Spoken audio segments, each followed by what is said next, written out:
Olá, meus amores, tudo bem? Estamos aqui de volta para mais uma aula e hoje nós vamos ter uma aula de arte. Vamos falar um pouquinho sobre a arte de brincar e a arte de contar histórias. Então, peguem o livro de vocês, abram na página 32 para que a gente possa começar a nossa leitura. Vamos lá? Brinquedos e brincadeiras, né? Ao falarmos sobre brincadeiras e brinquedos, nós temos consciência de que brincar é um momento lúdico. Quem que não gosta de brincar, né? Com brinquedos, ou brincar de bola, ou brincar de correr. Tudo é um motivo para uma brincadeira. Criança adora. Eu já fui criança e sei que é maravilhoso. Então vamos continuar a nossa leitura. Consciência de que brincar é um momento lúdico, é um momento mágico, único e prazeroso. E ao brincarmos, nos entregamos com entusiasmo ao mundo da ficção e do imaginário. Nos divertimos, mas por muitas vezes nós temos também que respeitar o quê? As regras e os limites. Às vezes tem crianças que não precisam nem de um brinquedo, ela usa a imaginação dela e brinca sozinha. Isso é legal, não é? Isso é o que a brincadeira faz com a gente. Então vamos lá, mas brincar de quê? Quais são as brincadeiras, gente, que vocês conhecem e os brinquedos que vocês conhecem? Aí no livro de vocês, eles estão falando de alguns, ó. Bola, bonecas, amarelinha, que é uma brincadeira, pega-pega. E assim vai outras, esconde-esconde, né? Bola, carimbo. Então são várias brincadeiras. Brincar é muito mais do que um simples lazer. Brincar é aprendizagem, é desenvolvimento, tá certo? No Brasil, a gente vai encontrar vários brinquedos, hoje em dia, de todas as formas. E brinquedos caros, hein? Sabe por quê? Porque antigamente tinha-se os brinquedos artesanais, né? Os carrinhos de madeira, o peão, os carrinhos de rolimã. E aí foi entrando a industrialização, que foi fazendo uma melhora dos brinquedos, né? Os brinquedos mais modernos, brinquedo que fala, brinquedo que canta, brinquedo que anda, de controle remoto. E isso foi se tornando mais atrativo, né? E mais caro também. Mas também isso não quer dizer que a gente não possa brincar. Como a gente viu aqui, a brincadeira mexe com a sua imaginação, tá certo? Então vamos lá.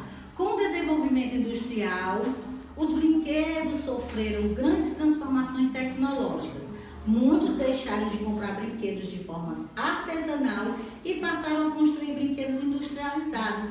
Mas apesar dessa mudança, o brinquedo artesanal continua com sua identidade cultural e encanta crianças de todas as gerações, tá bom? Lá na página 34 até a 38, vocês vão ter um pouquinho falando sobre esses brinquedos artesanais, né? Então, a grande variedade de brinquedos que vai desde os carrinhos de madeira ou de lata, bonecas de pano, marionetes, até aviãozinhos de papel, que vocês adoram fazer, né, crianças? Peão, baladeira, estilingue, bodoque, papagaio ou pipa, peteca e outros. Todos são encontrados nas feiras livres, nos mercados e museus e fazem parte de nossa cultura material, certo? Então aí nessas páginas vocês vão ver alguns brinquedos, como pega-vareta, carrinho, estilingue, tá certo? E aí é muito fácil, vocês vão só estudar, tá bom? É muito gostoso essa parte da arte de brincar. E aí nós vamos também falar um pouquinho da arte de contar história. Quem aqui nunca ouviu uma história, né? Papai ou a mamãe ou a vovó ou um tio contou uma história para vocês, né? Então a história, gente, ela também faz parte da nossa vida. Ela é algo que é lúdico, que é imaginário. Então lá na página 40, ele fala o seguinte: a arte de contar histórias remonta a tempos antigos, os trovadores, né, que contavam para os reis e rainhas histórias de guerras, de poesias, sátiras, amores impossíveis, etc. Certo? Então a história vem de muito tempo. Contar histórias pressupõe um talento e uma magia que cada um de nós pode ter. Tia, todo mundo pode contar história? Pode. Mas existem aquelas pessoas que têm um talento maior para contar histórias, né? Que elas entram no personagem, ela contagia você que está ouvindo. E isso é o bom da história, né? Quando a gente é criança, a gente escuta as histórias que a mãe conta. Eu contei muitas histórias para minha filha, Branca de Neve, Os Três Porquinhos. Hoje, ela já está uma adulta e ela ainda lembra do tempo que eu contava histórias para ela, né? Então, criar e contar história é uma arte. Para isso, um bom contador necessita dominar, sabe o quê? 2 códigos. Expressão ou 2 linguagens, que é o quê? A primeira é a língua mãe, certo? Que é a linguagem dele, que é o elemento que nos identifica como cidadãos de uma mesma pátria. E a segunda é reconhecida pela comunidade como identidade local, que são as gírias, as frases e as expressões idiomáticas, né? Então, se eu falo português, eu vou falar, vou contar a história toda no meu idioma, que é a minha língua mãe, vou ver a forma de falar, o tipo de história que eu vou contar, o público que eu vou contar a história, tá certo? Nas cidades, nós encontramos contadores de histórias, que nos divertem, escrevendo, sabe o quê? Novela. Quem aqui não gosta de assistir uma série boa na Netflix? Ali é um contador de histórias, porque ele escreve as histórias e essa história é passada através da televisão ou da tela do cinema, tá certo? Eles também são contadores de histórias. Nós temos também os contadores de anedotas. Professor, o que são anedotas? São aqueles textos que nos fazem rir, os textos engraçados, né? E também os contadores de piadas, que são bem divertidos. E no campo, nós temos os contadores de causo, né? Lá no interior, contar um caos que aconteceu. Famosos que divertem as crianças em noites enluaradas. Então, às vezes no interior, não tinha muito o que fazer. Aí vinha uma pessoa, aquele contador de caos, sentava ali, o pessoal ficava ao redor, fazia uma fogueira, ali mesmo, começava a contar as histórias. Bem gostoso, né? Tudo isso, gente, faz parte do desenvolvimento da gente. A pessoa que lê bem, ela escreve bem, ela consegue compreender melhor as coisas, porque a leitura ela faz parte do desenvolvimento também intelectual, tá certo? Como é importante na formação de qualquer criança ouvir histórias, escutar histórias, é o início da aprendizagem para ser um leitor. E ser um leitor é ter todo um caminho de descobertas e de compreensão do mundo absolutamente infinito.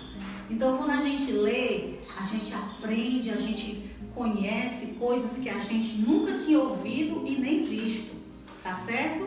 Então, leiam, gente. Ah, professora, eu não gosto de ler. Leia alguma coisa que você se agrade. Se for uma revista em quadrinho, leia. Se for sobre jogos, leia. O importante é que você leia e que você sinta prazer no que você está lendo.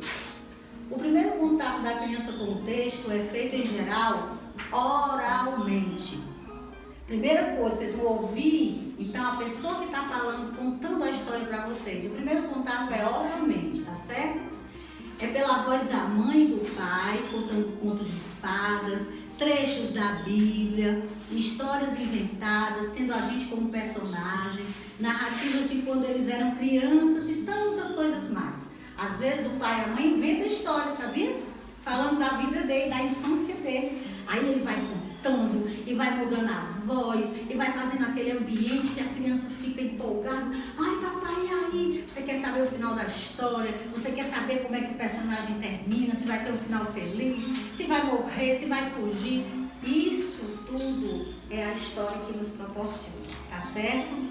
E aí, pra gente encerrar aqui, nós vamos ler apenas essa parte que diz assim. Contadas durante o dia, tantas outras mais, né? Contadas durante o dia, numa tarde de chuva ou noite antes de dormir, preparando para o sono gostoso e reparador, embalado por uma voz amada, que é a vozinha da mãe, né? É poder rir, sorrir, gargalhar com as situações vividas pelos personagens, com a ideia do conto ou com o jeito de escrever de um autor. E então pode ser um pouco cúmplice desse momento de humor, né? De gozação. A gente faz parte da história. Então, gente, ler é importante. Não só por ler por ler, mas ler para que vocês aprendam, para que vocês conheçam, para que vocês se desenvolvam intelectualmente e brincar também. Não esqueçam disso, tá certo?